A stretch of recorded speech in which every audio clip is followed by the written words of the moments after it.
Buenas noches, hermanos. Hoy concluimos el estudio de Colosenses. Vamos a ver la última porción que tiene que ver, hermanos, con lo que son consejos respecto a nuestra manera de vivir, nuestra manera de conducirnos.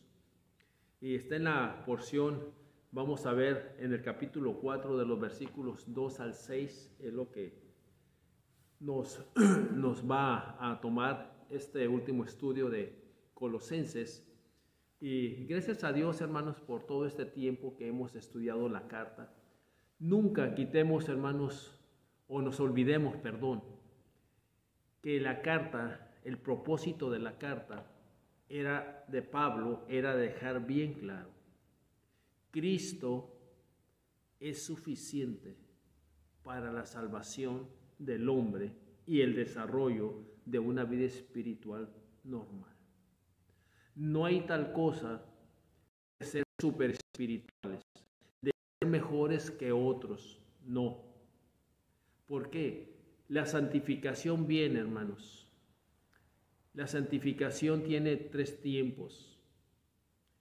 La santificación posicional, cuando aceptamos a Cristo. La santificación progresiva en nuestro crecimiento, hermanos, durante el tiempo que vivamos sobre la faz de la tierra. Debe ser una santificación progresiva hasta que todos lleguemos a la estatura del varón perfecto.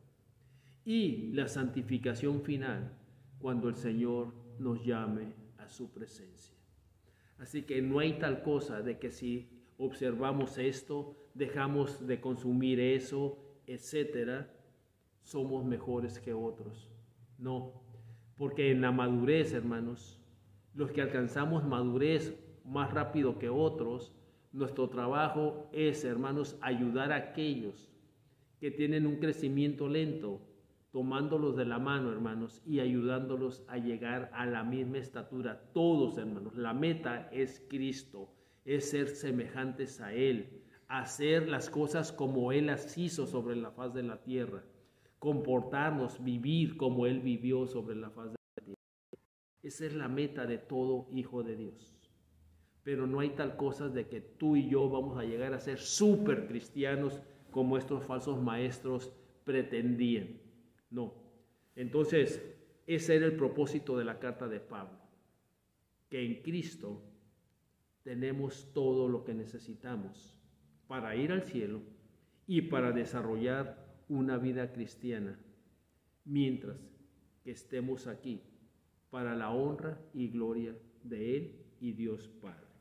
Vamos a orar, hermanos, antes de entrar al último párrafo, para que sea Dios el que nos hable y que su Espíritu Santo nos guíe toda verdad. Padre, te alabamos y bendecimos tu nombre. Gracias, Señor, porque hasta aquí usted ha sido con nosotros. Permítenos, Padre, que en este estudio hayamos aprendido a corregir aquellos, Señor, aquellas actitudes, aquellas cosas que están en nuestra vida, Señor, que nos han impedido seguir creciendo, Señor, y llegar a la estatura del varón perfecto.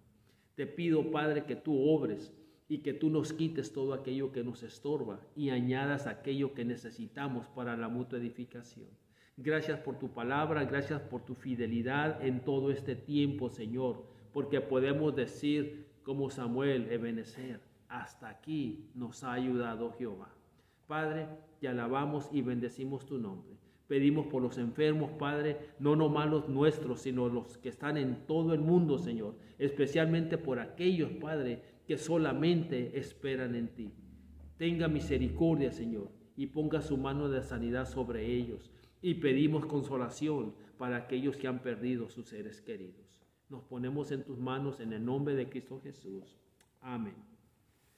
Capítulo 4, versículos 2 al 6 dice de la siguiente manera: perseverar en oración, velando en ella con acción de gracias, orando también al mismo tiempo por nosotros, para que el Señor nos abra puertas para la palabra, a fin de dar a conocer el misterio de Cristo, por el cual también estoy preso, para que lo manifieste como debo hablar. Andad sabiamente para con los de afuera, redimiendo el tiempo. Sea vuestra palabra siempre con gracia sazonada, con sal, para que sepáis cómo debéis responder a cada uno. Y hermanos, vamos a explicar lo que significan estas palabras, estos pensamientos de Pablo. Vamos, el propósito del estudio es que tú entiendas lo que Pablo está diciendo ahí, que todos entendamos lo que Pablo está diciendo, pero más que entender, hermanos, el cómo podemos aplicar. Sí. Cuando vengamos a orar, hermanos, también los miércoles, hermanos, si Dios quiere, ya van a ser presenciales para todos aquellos que quieran, hermanos, a partir del primer domingo, hermanos, de abril. De ahí en adelante, domingos y miércoles serán presenciales. Siempre recordando, hermanos, que vamos a guardar las normas que se nos indican por el sector salud. Entonces, vamos a estar viniendo, hermanos, vamos a estar ya presencialmente. Se nos ha dado el permiso del 50%. Se van a manejar, hermanos, los horarios en la mañana de 10 a 11. Y el segundo culto será de 12 a 1, porque ahí tenemos que dar un espacio para los que vengan al primer culto puedan retirarse. Entonces, esos son los horarios que vamos a estar manejando, 10 a 11 y 12 a 1. Perdón, hermanos. Entonces, para que estén atentos, hermanos, y los miércoles, hermanos, los cultos serán normal, a las 6 de la tarde. Recordando que no hay mucha afluencia, las bancas estarán marcadas, hermanos, donde podemos estar sentados. También habrá señalamiento, hermanos, va a haber una sola entrada y una sola salida, pero va a estar marcado, no va a haber problema y vamos a estar guardando todo el protocolo, hermanos, que se nos indica. Y siempre recordar, hermanos, que debemos traer nuestro cubreboca. El último párrafo, hermanos, nos habla de dos cosas: la oración y nuestra forma de conducirnos. Esto es bien importante. Esas son las dos cosas con las que vamos a concluir: la oración y nuestra forma de conducirnos. Pablo empezó su carta hablándonos de su oración por los colosenses. Ahora, casi al final de la carta, retoma el asunto de la oración como céntrico. Empieza con un mandato: perseverar en la oración. En otras palabras, si en algo debemos ser perseverantes, hermanos, es en la oración. La oración debe ser continua, como dice, hermanos, en 1 Tesalonicenses, orad sin cesar. Y Pablo nos habla de que perseveremos en ello. Había un letrero a la entrada de la primera iglesia bautista, hermanos, no sé si exista o esté todavía, pero decía a la entrada: la oración cambia las cosas. Y preguntémonos, hermanos, en este tiempo que hemos tenido dificultades, en este tiempo que hemos hablado, hermanos, que hemos criticado, que a veces mostramos nuestra falta de interés, yo les pregunto y preguntémonos: esto, el hablar unos de otros, el criticarnos unos a otros, el dejar de apoyar a los demás, hermanos, ¿ha cambiado las cosas? ¿Ha resultado en beneficio? No. Solamente nos hemos estado lastimando, pero no hemos avanzado.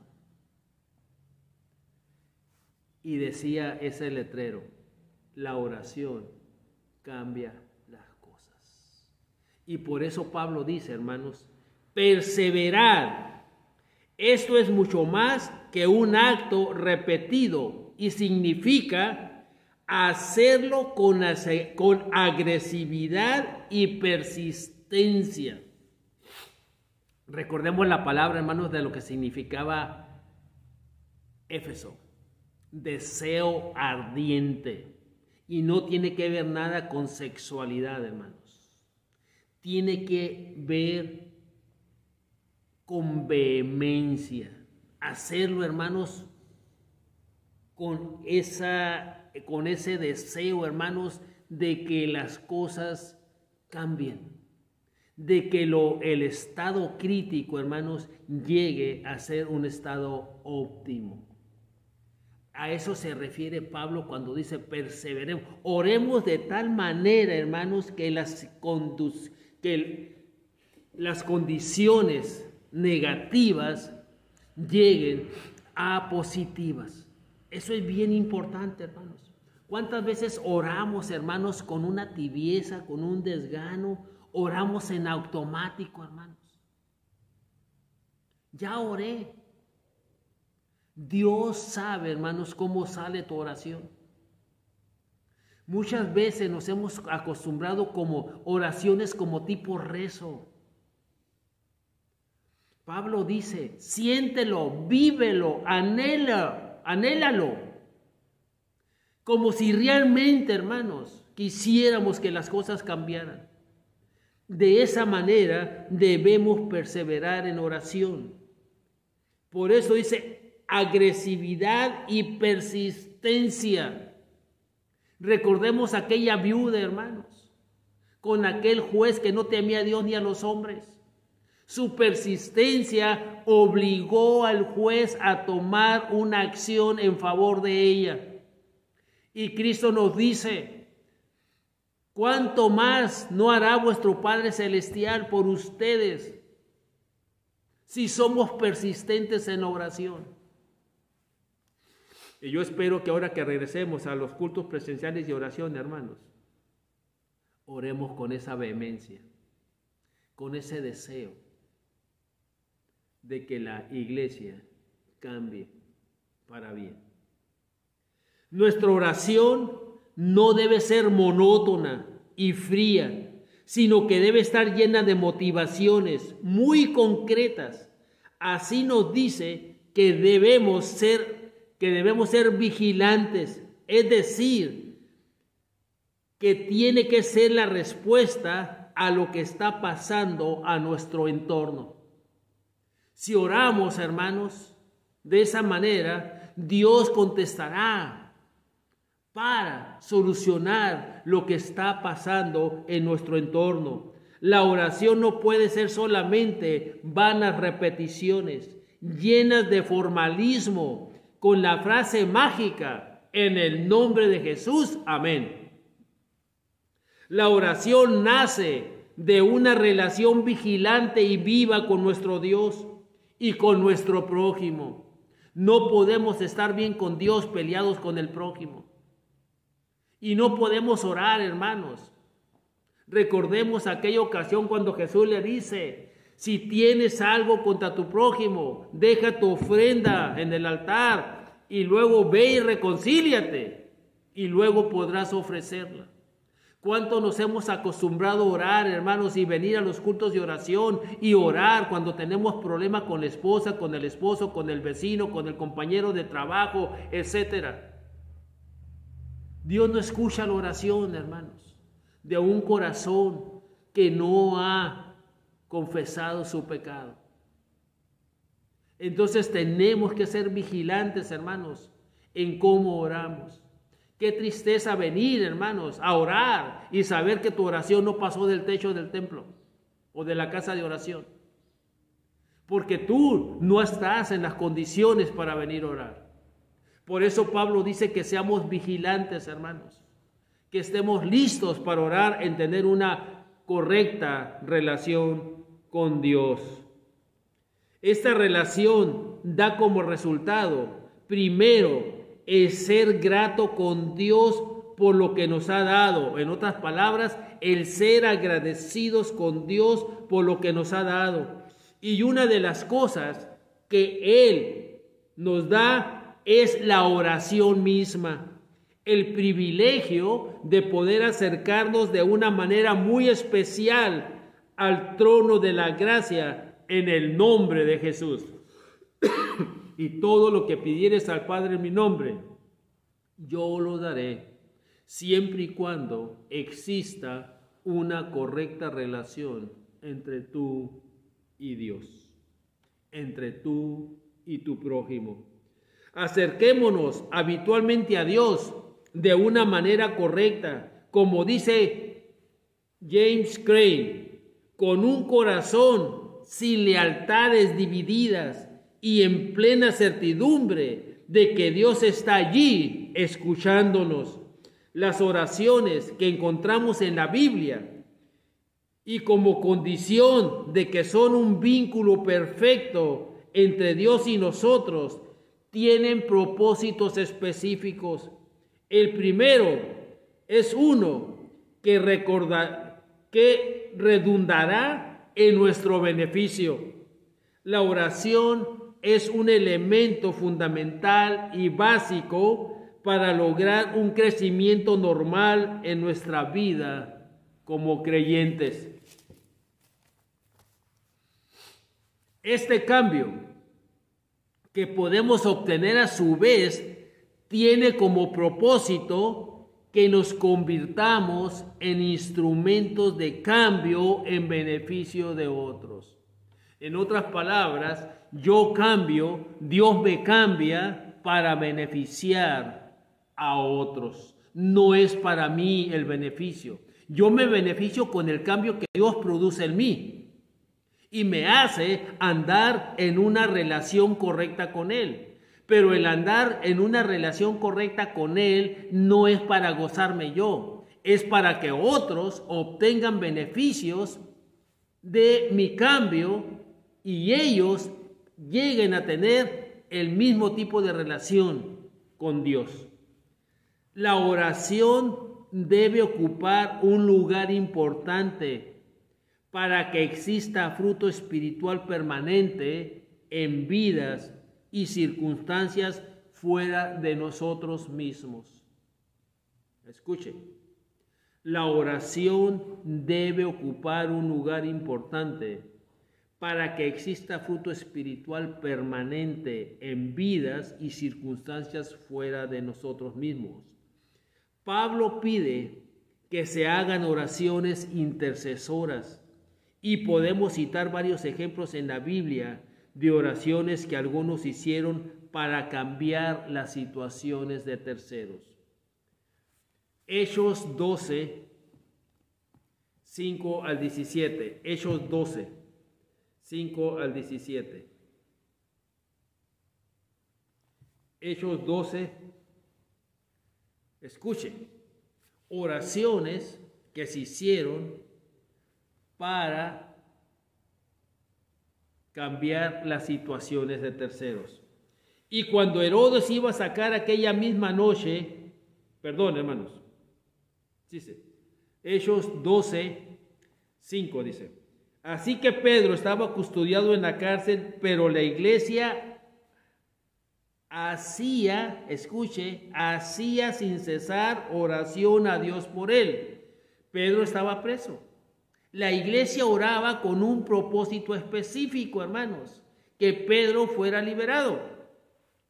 Y cuando Herodes le iba a sacar aquella misma noche, estaba Pedro durmiendo entre dos soldados sujeto con dos cadenas y los guardas delante de la puerta custodiaban la cárcel.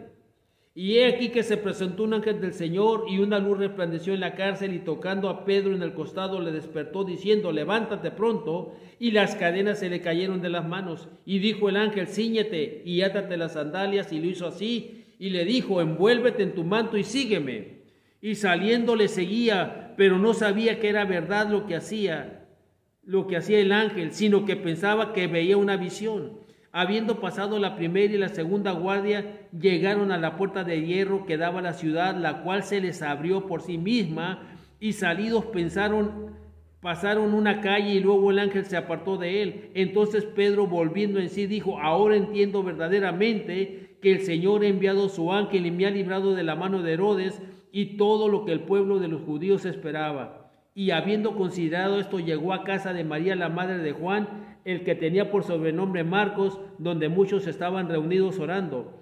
Cuando llamó Pedro a la puerta del patio, salió a escuchar una muchacha llamada Rode, la cual reconoció la voz de Pedro. De gozo no abrió la puerta, sino que corriendo adentro dio la nueva de que Pedro estaba a la puerta. Y ellos dijeron, ¿estás loca?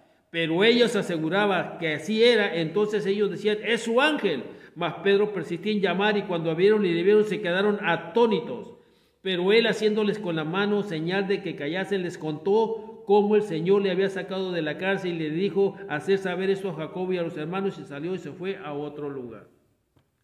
Oraciones que se hacen en favor de otros. Cuando la iglesia ora con ese fervor, hermanos, con ese deseo, las cosas cambian. Yo espero que al regresar a los cultos presenciales de oración, nuestra oración deje de ser fría y deje de ser monótona, y empecemos a orar, hermanos, con un corazón ardiente, con ese deseo, hermanos, de que Dios empiece a obrar en la vida de cada uno de nosotros como miembros de esta iglesia. Y que el Señor, hermanos, nos haga trabajar en la unidad del Espíritu. Que el Señor nos lleve a interesarnos unos por otros.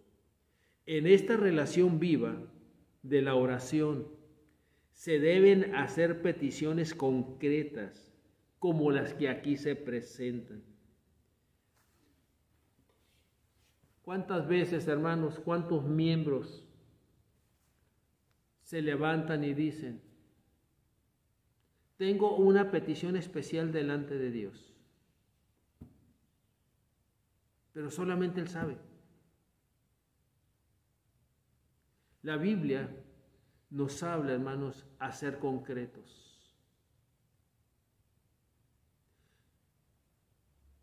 ¿Cuál es la desconfianza de decir, estoy orando por esto, y unirnos todos en oración por eso? ¿Por qué poner como un velo a la petición? Y muchas veces las personas son así, pero la Biblia dice que deben hacer peticiones concretas como las que aquí se presentan. Que Dios abra las puertas. Fíjense bien lo que Pablo está pidiendo, hermanos.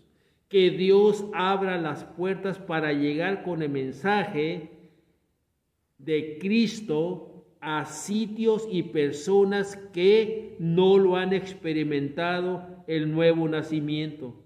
A personas que todavía tienen a Cristo como misterio oculto, como lo dice en Colosenses 4:3, hermanos, para dar a conocer el misterio de Cristo, sí, para dar a conocer también el misterio de Cristo, por el cual estoy preso. Nuestra tarea misionera debe estar precedida por la oración viva, aunque hay dificultades como las que Pablo menciona, pues estaba preso por causa del Evangelio. Es necesario que Dios siga abriendo las puertas para que se continúe con la tarea. Y sin duda, hermanos, eso ocupará parte del tiempo de nuestras oraciones. Orar para que el Señor nos abra puertas para nuevos trabajos misioneros, para llevar, hermanos, el nombre de Cristo a aquellos que todavía no le conocen. La otra petición concreta es orar para que Dios dé la capacidad para presentar con claridad el mensaje del Evangelio por medio de nuestra voz y de nuestro testimonio, de tal manera que la gente pueda ver a Cristo en nosotros y pueda adueñarse de las promesas de nuestro Dios. Esto nos recuerda la frase de Pablo cuando dijo, porque me es impuesta necesidad, ¡ay de mí si no anuncio el Evangelio! Primera de Corintios 9:16. No es algo optativo. Recordemos las palabras de Cristo en Hechos 1:8.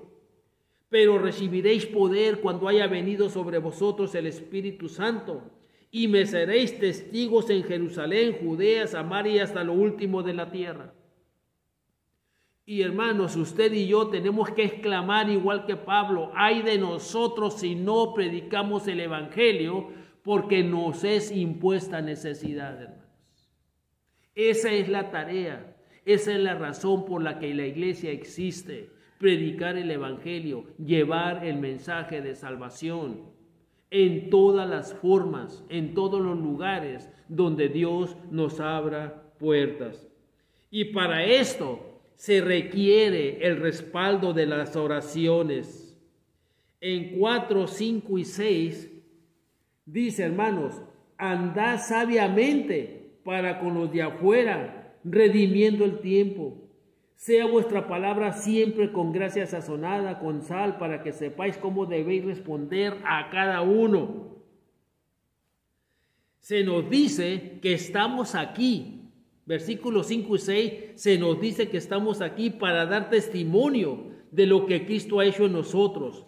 Por esto debemos buscar la manera más sabia de que nuestro testimonio sea realmente impactante. Y esto significa que el tiempo es corto, por lo cual es necesario que lo usemos como fieles mayordomos, rescatando este tiempo de cosas huecas y vanas para usarlas en cosas realmente provechosas. Y recordemos lo que dice, hermanos, Colosenses 3:23. Dice, hermanos: y todo lo que hagáis, hacedlo de corazón como para el Señor y no para los hombres. Que el tiempo que Dios nos dé de vida sobre la faz de la tierra, lo hagamos para agradar al Señor. Y si hemos de trabajar, aquí viene, hermanos, cuando trabajamos en equipo, debemos ser vigilantes para usar un vocabulario adecuado, conociendo que Dios nos demandará de toda palabra ociosa que pronunciemos. Si seguimos el mandato del capítulo 3, versículo 16, que dice, hermanos: la palabra de Cristo mora en abundancia en vosotros, enseñándoos, exhortándoos unos a otros en toda sabiduría, cantando con gracia en vuestros corazones al Señor con salmos, himnos y cánticos espirituales. Si seguimos este mandato, es entonces y solamente cuando dependamos del control del Espíritu Santo y la palabra de Cristo habite en nosotros, sabremos responder a cada uno con sabiduría. Solamente así podremos hablar las palabras que son buenas para la edificación de los que nos oyen. Hermanos, aquí concluimos el estudio de la carta a los Colosenses.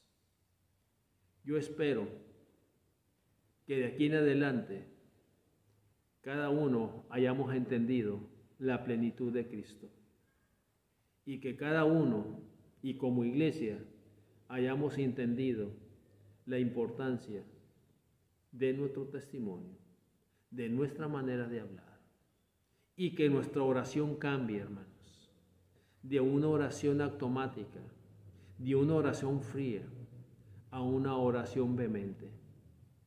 Y que de aquí en adelante usted y yo podamos decir: para mí el vivir es Cristo, el morir es ganancia.